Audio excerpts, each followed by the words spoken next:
दोस्तों, चाणक्य अमित शाह का सर्वे लीक होते ही, इंटरनल रिपोर्ट लीक होते ही, जिसे खुद अमित शाह ने टटोला है, बनाया है, ऑब्जर्व किया है, वो रिपोर्ट लीक होते ही भारतीय जनता पार्टी में तहलका मच गया है।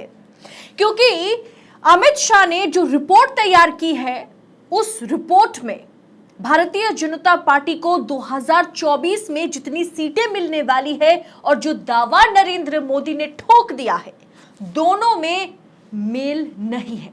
दोनों में भारी संख्या का अंतर है। यानी अमित शाह ने कहीं ना कहीं मान लिया है कि भारतीय जनता पार्टी को पिछली बार जितनी सीटें आई थी, उससे इस बार कम सीटें आएंगी। यानी अमित शाह ने ही मोदी के दावों का पोल पट्टी खोल के रख दिया है। 184 सीटों पर भारतीय जनता पार्टी बीजेपी का, नरेंद्र मोदी का रथ फंस गया है। और यह खुलासा कोई और नहीं बल्कि खुद अमित शाह ने कर दिया है। पूरा मामला विस्तार से आगे वीडियो में मैं आपको बताऊंगी, तो वीडियो को आखिर तक देखिएगा। नमस्कार, स्वागत है आप सभी का देश नीति।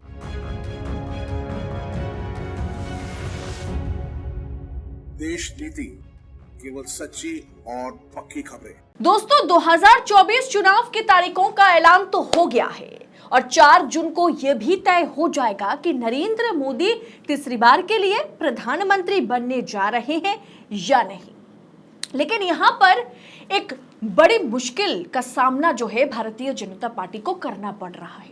क्योंकि भारतीय जनता पार्टी के भीतर चाणक्य, जिसे माना जाता है अमित शाह, कहा जाता है कि चाणक्य ने ही भारतीय जनता पार्टी को 2014-2019 के बीच जितने भी विधानसभा चुनाव हुए, हर एक राज्य में जीत दिलाने में मदद करी।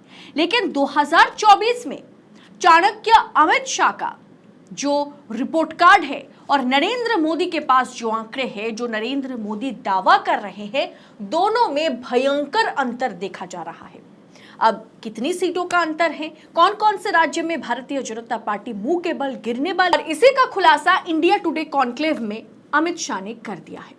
अमित शाह ने कहा कि भारतीय जनता पार्टी को 2024 में 300 सीटें आएंगी। आप देख लीजिएगा, जैसे ही वोटिंग रिजल्ट आउट के दिन गिनती शुरू होगी, उस दिन Bharatiya Janata party 300 seat Bharatiya Janata party के खाते में जाएगी। आप देख लीजिएगा, गिन लीजिएगा। दोस्तों, नरेंद्र मोदी ने दावा किया कि भारतीय जनता पार्टी अकेले के दम पे 370 सीटें लेके आएगी और एनडीए गठबंधन 400 पार करेगा। तो वहीं पर अमित शाह ने कह दिया कि भारतीय जनता पार्टी 300 सीटें लाएगी, जबकि उन्होंने बाद में इस बात को 400 पार, 300 के अधिक इस तरह से डिस्क्राइब किया। लेकिन उन्होंने पहली बार, और सवाल के जवाब में उनका पहला जो सेंटेंस उनके मुंह से निकला था वो यही था कि आप गिन लीजिएगा, आप देख लीजिएगा, काउंटिंग के दिन हमारे पास भारतीय जनता पार्टी के खाते में 300 सीटें आएंगी। अब दोस्तों, क्यों भारतीय जनता पार्टी के खाते में 2019 से भी कम सीटें आने वाली है? 2019 में भारतीय जनता पार्टी 303 सीटों के साथ, बहुमत के साथ सरकार बनाई थी। लेकिन इस बार अमित शाह ने यह दावा ठोक दिया है कि हम 300 तक ही सिमट जाएंगे। ऐसा अमित शाह ने क्यों कहा, रिपोर्ट क्या कहती है, और साथ ही साथ इस रिपोर्ट में जो अभी मैं आपको बताने जा रही हूं, इनमें 6 राज्य में यह देखा जाएगा कि भारतीय जनता पार्टी का रथ जो है वो कहीं ना कहीं फंस गया है। 6 राज्य, 184 सीटें, जहां पर भारतीय जनता पार्टी तय नहीं कर पा रही है कैसे जो पेच फंसा हुआ है, जो अभिमन्यु चक्रव्यूह में फंस चुका है, उससे अभिमन्यु को यानी बीजेपी को वो निकाल सके। ये ना तो भारतीय जनता पार्टी के आला कमान नरेंद्र मोदी, अमित शाह, जेपी नड्डा के पास है कि किस तरह से इससे भारतीय जनता पार्टी को निकाला जाए। 184 सीटों पर जिस तरह से भारतीय जनता पार्टी फंस गई है, एक एक कर मैं आपको हर एक राज्य के बारे में बताऊंगी। लेकिन माना यह जा रहा है कि इन 6 राज्य में से 3 राज्य जो कि सबसे बड़े राज्य है, उन 3 राज्य में ईवीएम का बहुत बड़ा खेला किया जाएगा। इन 3 राज्य में दोस्तों बीजेपी के लिए ईवीएम ही भरोसे का एकमात्र पात्र है। बीजेपी जो है इन 3 राज्य में ईवीएम भरोसे चुनाव लड़ती हुई नजर आएगी। क्योंकि ये 3 बड़े राज्य में भारतीय जनता पार्टी का सूपड़ा साफ होने जा रहा है और इन 3 राज्य में सबसे ज्यादा ईवीएम को लेकर हलचल तेज हो गई है। और इसी का जायजा लेने इनमें से एक राज्य बंगाल है, जहां चुनावी प्रक्रिया का जायजा लेने, चुनावी प्रक्रिया को सुनिश्चित करने के लिए Rajeev Kumar, chief election commissioner Rajeev Kumar और इलेक्शन कमिश्नर अरुण गोयल पहुंचे थे, जिस मीटिंग ने अरुण गोयल को इस्तीफा देने में मजबूर कर दिया था। उसमें से 3 राज्य में से एक राज्य पश्चिम बंगाल है, तो जहां पर भारतीय जनता पार्टी की शाख जो है वो दांव पर है।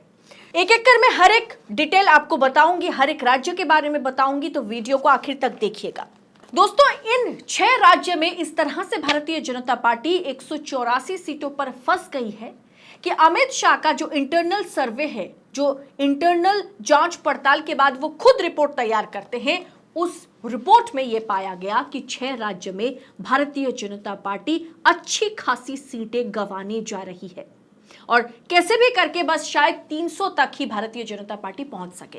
यानी अमित शाह ने इतना तो साफ कर दिया, इतना तो तय है कि भारतीय जनता पार्टी 2019 के मुकाबले में इस बार कम सीटों के साथ अगर जीतती भी है तो कम सीटों के साथ जीतने जा रही है, या शायद 272 का भी आंकड़ा पार ना कर पाए भारतीय जनता पार्टी। इस रिपोर्ट पर दोस्तों गौर करें। इन 6 राज्यों के बारे में मैं आपको बताऊंगी, जिनमें से पहला राज्य है महाराष्ट्र, दूसरा राज्य है पश्चिम बंगाल, तीसरा राज्य है बिहार, जो चौथा राज्य है वो है कर्नाटक, फिर तेलंगाना और हरियाणा। महाराष्ट्र में कुल सीटें अगर देखा जाए तो 48 सीटें, पश्चिम बंगाल में 42 सीटें, बिहार के पास है 40 सीटें लोकसभा की, कर्नाटक के पास 28 सीटें, तेलंगाना के पास 17 सीटें और हरियाणा के पास 10 सीटें। दोस्तों, अगर 2019 के रिजल्ट पर गौर करें तो भारतीय जनता पार्टी शिवसेना यानी शिवसेना, उद्धव और मोदी जी के गठबंधन को 41 सीटें मिली थी। पश्चिम बंगाल में 18 सीटें भाजपा को मिली थी, बिहार में 39 सीटें, 26 सीटें जो है वो कर्नाटक में मिली थी, 4 सीटों पर तेलंगाना में भारतीय जनता पार्टी ने खाता खोला था और हरियाणा में 10 में 10 स्वीप कर गई थी बीजेपी। 10 में से 10 जो है भारतीय जनता पार्टी के खाते में गया था। लेकिन इस बार ऐसा क्या हुआ कि खुद अमित शाह मान रहे हैं कि 6 राज्य में मेरी पार्टी का रथ जो है वो थम गया है, वो रुक गया है, वो फंस गया है। अमित शाह की रिपोर्ट की ही माने तो महाराष्ट्र में इस बार भारतीय जनता पार्टी, एकनाथ शिंदे गुट का शिवसेना और अजित पवार गुट का जो एनसीपी है, उसने भारतीय जनता पार्टी का खेल जो है उसे पूरी तरह से बिगाड़ दिया है। क्योंकि भारतीय जनता पार्टी पिछली बार आधे सीटों पर खुद लड़ी थी, आधे सीटों पर शिवसेना ने चुनाव लड़ी थी और शिवसेना सबसे बड़ी पार्टी बन गई थी लोकसभा चुनाव में अगर नतीजे को देखें तो। वहीं पर इस बार भारतीय जनता पार्टी को कुछ सीटों का समझौता अजित पवार के साथ करना पड़ा, कुछ सीटों का समझौता उन्हें एकनाथ शिंदे के साथ करना पड़ा। और महाराष्ट्र में जिस तरह से सत्ता को गिराया गया था, जिस तरह से सत्ता को गिरा करके नरेंद्र मोदी ने वहां पर कब्जा पाया है और एकनाथ शिंदे के जरिए सभी विधायकों को तोड़कर खरीद फरोख्त के जरिए सरकार बनाई गई है, उसे देखते हुए महाराष्ट्र में भारतीय जनता पार्टी के खिलाफ एक, आप कह सकते हैं कि जनविरोध, एक जनता का विरोध जो है वो एकदम से फूट रहा है। वहीं पर दोस्तों माना यह जा रहा है कि महाराष्ट्र में पिछली बार महाराष्ट्र में भारतीय जनता पार्टी 23 सीटें जीती थी। इस बार जो है कम से कम 8 सीटों का नुकसान भारतीय जनता पार्टी को झेलना पड़ सकता है। यानी 8 सीटों का नुकसान, 8 से 10 सीटों का नुकसान जो है वो भारतीय जनता पार्टी को महाराष्ट्र में झेलना पड़ेगा। वहीं अगर पश्चिम बंगाल की बात करें, भले ही ममता बनर्जी को कितना भी नरेंद्र मोदी की सरकार संदेशखाली को लेकर के, बाकी तमाम चीजों को लेकर के घेर ले, क्योंकि पश्चिम बंगाल में बाहरी की एंट्री, बाहर से आए लोगों की एंट्री पर एक अलग तरीके से बैन लगा के रखा गया है। वहां की जनता बाहरी ताकतों को, क्योंकि वहां पर अगर पश्चिम बंगाल की बात करें तो वहां बंगाली अस्मिता की लड़ाई है। वहां पर नरेंद्र मोदी की एंट्री, वहां पर शाह की एंट्री, वहां पर नड्डा की एंट्री, वहां पर स्मृति ईरानी, बाहरी ताकतों की एंट्री पर एक अलग तरीके से रोक लगाया गया है और रोक किसी और ने नहीं लगाया बल्कि बंगाल की जनता ने लगाई है। उसी को देखते हुए यह माना जा रहा है कि इस बार लोकसभा चुनाव में भारतीय जनता पार्टी को जहां पिछली बार 18 सीटें मिली थी और वहीं पर ममता बनर्जी ने जिस तरह से इस बार विधानसभा में प्रदर्शन किया है, उनकी पार्टी जिस तरह की जीत दर्ज कराई है, उसके बाद लोकसभा चुनाव भारतीय जनता पार्टी के लिए बंगाल में आसान नहीं होने वाला। अगर पश्चिम बंगाल की बात करें दोस्तों, तो पश्चिम बंगाल में 18 सीटें जो है वो भारतीय जनता पार्टी के पास है 42 में से। उस 18 में भी 10 से 12 सीटों पर भारतीय जनता पार्टी को खासा नुकसान उठाना पड़ेगा। बिहार की बात की जाए दोस्तों, बिहार एक ऐसा राज्य है ना जो कहीं ना कहीं पूरे भारत की राजनीति की दिशा और दशा तय करता है। वही बिहार में नीतीश कुमार ने जिस तरह से आरजेडी के साथ धोखा किया और आकर के भारतीय जनता पार्टी के साथ वो हाथ मिलाते हुए नजर आए, वो कहीं ना कहीं नीतीश कुमार को भी और भारतीय जनता पार्टी को भी महंगा पड़ जाएगा। अभी तक दोस्तों विधानसभा में मंत्रिमंडल का विस्तार नहीं हुआ। नीतीश कुमार को नरेंद्र मोदी जी, अमित शाह, नड्डा दिल्ली से बिहार चलाने दे ही नहीं रहे हैं। माना यह जा रहा है नीतीश नहीं, नरेंद्र मोदी और शाह बैठकर दिल्ली से बिहार को चलाएंगे, लेकिन नीतीश कुमार राजी नहीं हो रहे और नीतीश कुमार को कहीं ना कहीं दबोचने की, कहीं ना कहीं उनकी पार्टी जेडीयू को एकदम खत्म करने की कोशिश भाजपा आला कमान कर रहे हैं। ऐसे में नीतीश कुमार आज भारतीय जनता पार्टी के लिए, नरेंद्र मोदी और शाह के लिए वो गले का कांटा बन चुका है जिसे ना तो वो निगल पा रहे हैं ना ही उगल पा रहे हैं। ऐसे में नीतीश कुमार ने पिछली बार जितनी सीटों के साथ लोकसभा चुनाव लड़ा था, इस बार उनकी पार्टी को उतनी सीटें देने को भारतीय जनता पार्टी राजी नहीं है और इसी के चलते नरेंद्र मोदी और नीतीश कुमार में फिर एक बार जमकर विरोध, लड़ाई, युद्ध, जंग देखने को मिल रहा है। क्योंकि नीतीश कुमार पिछली बार 2019 में जितनी सीटों के साथ चुनाव लड़े थे, इस बार भी उतनी सीटों का वो मांग कर रहे हैं। लेकिन भारतीय जनता पार्टी को बहुत अच्छे से मालूम है कि जहां भी हम जेडीयू के कैंडिडेट्स को खड़ा करेंगे और उनके विपरीत में जब कोई आरजेडी के कैंडिडेट खड़ा होगा तो बड़े आसानी से आरजेडी वहां पर क्लीन स्वीप कर जाएगी। ऐसे में जेडीयू को उतनी सीटें देने के लिए भारतीय जनता पार्टी पूरी तरह से इनकार करती हुई नजर आ रही है। ऐसे में जेडीयू और बीजेपी के बीच लोकसभा चुनाव को लेकर के बिहार में घमासान मचा हुआ है। सीटों का जो पेच फंसा हुआ है बिहार में, वो किसी भी तरीके से क्लीन नहीं हो पा रहा है। वहीं दोस्तों अगर कर्नाटक की बात करें, कर्नाटक में पिछली बार लोकसभा चुनाव की बात की जाए तो वहां पर भारतीय जनता पार्टी की सरकार थी। 28 में से 26 सीटें जो है वो भारतीय जनता पार्टी के पास था। लेकिन इस बार कांग्रेस के लिए, जिन्हें चाणक्य माना जाता है, डीके शिव कुमार ने सभी जिम्मेदारियां अपने कंधों पर उठा ली है और डीके शिव कुमार ने यह ऐलान कर दिया है कि 26 में से कम 18 से 20 सीटें लोकसभा की वो खुद कांग्रेस के लिए लेकर के आएंगे। ऐसे में डीके शिव कुमार के लिए माना जाता है तेलंगाना हो, कर्नाटक हो, अगर दक्षिण भारत की बात की जाए तो डीके शिव कुमार जो कहता है वो करके दिखाता है, इसीलिए उन्हें चाणक्य माना जाता है कांग्रेस के लिए। और उन्होंने ये तय कर दिया, उन्होंने ये बयान जारी कर दिया है कम से कम 18 से 20 सीटें, 26 में से 18 से 20 सीटें लोकसभा की वो कांग्रेस की झोली में डालने जा रहे हैं। और इसमें कोई दो राय नहीं है कि अगर डीके शिव कुमार ने ऐसा कह दिया है तो ऐसा वो कर भी सकते हैं। और वहीं पर अगर दोस्तों तेलंगाना की बात की जाए तो 17 में से 4 सीटों के साथ भारतीय जनता पार्टी ने 2019 में तेलंगाना में खाता खोला था। लेकिन इस बार कांग्रेस ने क्लीन स्वीप किया, बहुमत के साथ सरकार बनाई। डीके शिव कुमार का वहां पर दबदबा है तो दूसरी तरफ केसीआर का दबदबा है। केसीआर की बेटी गायत्री को जिस तरह से जेल में डाला गया, जिस तरह से ईडी के शिकंजे में उसे ले लिया गया और बाद में उसे जेल में इस वक्त डाला गया है, उसे देखते हुए वहां की जनता केसीआर के लिए एक अलग सिंपैथी, एक अलग तरीके का सहानुभूति दिखाती हुई नजर आ रही है।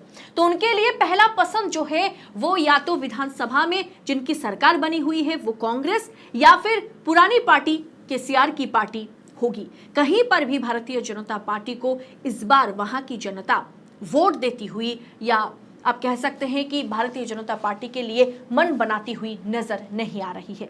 ऐसे में माना जा रहा है कि तेलंगाना की 4 के 4 सीटों पर भारतीय जनता पार्टी को करारी हार का सामना करना पड़ेगा, जो 4 सीटें उनके पास इस वक्त है। वहीं पर दोस्तों हरियाणा की बात की जाए, हरियाणा का तो पूरा का पूरा मामला ही बिगड़ गया। भाजपा के कद्दावर सांसद, sitting member of parliament, sitting MP Vijender Singh ने किस तरह से भारतीय जनता पार्टी को टाटा गुड बाय करके जाके वो कांग्रेस के साथ, कांग्रेस के पाले में वो चले जाते हैं, कांग्रेस के साथ हाथ मिलाते हैं और कांग्रेस के टिकट पर ही लोकसभा का चुनाव लड़ने का ऐलान करते हैं। अभी तक कांग्रेस की लिस्ट जारी नहीं हुई है, लेकिन माना जा रहा है कि हिसार से विजेंद्र सिंह को ही टिकट कांग्रेस इस बार दे सकती है। ऐसे में विजेंद्र सिंह का भारतीय जनता पार्टी को लात मारना और वहीं पर दुष्यंत चौटाला का गठबंधन तोड़ना और साथ ही साथ मनोहर लाल खट्टर का इस्तीफा, मनोहर लाल खट्टर की जगह पर नए मुख्यमंत्री को चुनना, कहीं ना कहीं यह संकेत है कि हरियाणा में कुछ भी ठीक नहीं है भारतीय जनता पार्टी और गठबंधन के बीच। गठबंधन तो टूट ही गया है और दूसरी तरफ हरियाणा में खट्टर सरकार जाने के बाद अब भारतीय जनता पार्टी का बुरा हाल हो गया है। इसीलिए 10 में से 10 सीटों पर क्लीन स्वीप करना भारतीय जनता पार्टी के लिए नामुमकिन नहीं, मतलब एक तरह से मुश्किल ही नहीं, नामुमकिन साबित हो चुका है। ऐसे में अगर स्कोर बोर्ड देखा जाए, जून महीने के पहले हफ्ते में जो स्कोर बोर्ड आएगा उसमें तय हो जाएगा कि नरेंद्र मोदी वाकई तीसरी बार के लिए प्रधानमंत्री पद के शपथ के लिए वो तैयार है। प्रधानमंत्री के उम्मीदवार नरेंद्र मोदी क्या वाकई प्रधानमंत्री तीसरी बार के लिए बनेंगे, क्या वो शपथ लेंगे? उस स्कोर बोर्ड से ये तय हो जाएगा कि अगले 5 साल देश का जो बागडोर है वो जनता उसकी चाबी किसके हाथ में सौंपना चाहती है। तो वहीं दोस्तों इतना तो साफ हो गया, ये 6 राज्य में से 3 बड़े राज्य में अगर भारतीय जनता पार्टी जीत पाती है तो वो ईवीएम के बलबूते पर, अगर ईवीएम के साथ कुछ झोल कर पाती है तभी जीत पाएगी, वरना इन 3 राज्य में महाराष्ट्र, बिहार और बंगाल यानी 48, 42 और 40 सीटों पर भारतीय जनता पार्टी का रथ जो है वो बुरी तरह से फंस चुका है। और कुल मिलाकर के इन 6 राज्यों में भारतीय जनता पार्टी 184 सीटों पर यह तय नहीं कर पा रही है करना क्या है, कैसे चुनावी रणनीति को तैयार करना है। और इसी के चलते अमित शाह इस तरह का बयान देते हुए नजर आ रहे हैं, जो बयान नरेंद्र मोदी के दावों के साथ, नरेंद्र मोदी जो दावा ठोक रहे हैं उसके साथ उसका पूरा उल्टा है। नरेंद्र मोदी 370 की बात कर रहे हैं और अमित शाह 300 सीटों पर भारतीय जनता पार्टी को समेटते हुए नजर आ रहे हैं। खुद चाणक्य कह रहे हैं कि हम 300 सीटों पर, 300 से अधिक सीट नहीं, 300 सीटें हमारे पास आएंगी और भारतीय जनता पार्टी 300 सीटों में ही सिमटती हुई नजर आ रही है। यानी 2019 के मुकाबले में 3 सीटें अमित शाह ने खुद घटा दिया है। तो दोस्तों अब ये खुद तय करे कि भारतीय जनता पार्टी के आलाकमान के बीच 70 से 80 सीटों का फासला है। यानी नरेंद्र मोदी अगर कह रहे हैं कि हम 370 पार करेंगे तो अमित शाह कह रहे हैं कि हम 300 में सिमट जाएंगे। तो अब खुद तय कीजिए कि ये 70-80 का फासला अगर नरेंद्र मोदी और अमित शाह के दावों के बीच है तो हकीकत में ये फासला कितना बड़ा होगा, ये जो आंकड़ों का, ये जो सीटों का अंतर है ये कितना अधिक हो सकता है। फिलहाल इस वीडियो में इतना ही। देश की राजनीति और राजनेताओं से जुड़ी खबरों के लिए, सामने 2024 चुनाव से जुड़ी तमाम खबरों को पड़ताल के साथ पाने के लिए, एनालिसिस के साथ पाने के लिए देश नीति को सबसे पहले दोस्तों सब्सक्राइब करें। बहुत बहुत शुक्रिया। जय हिंद, जय भारत।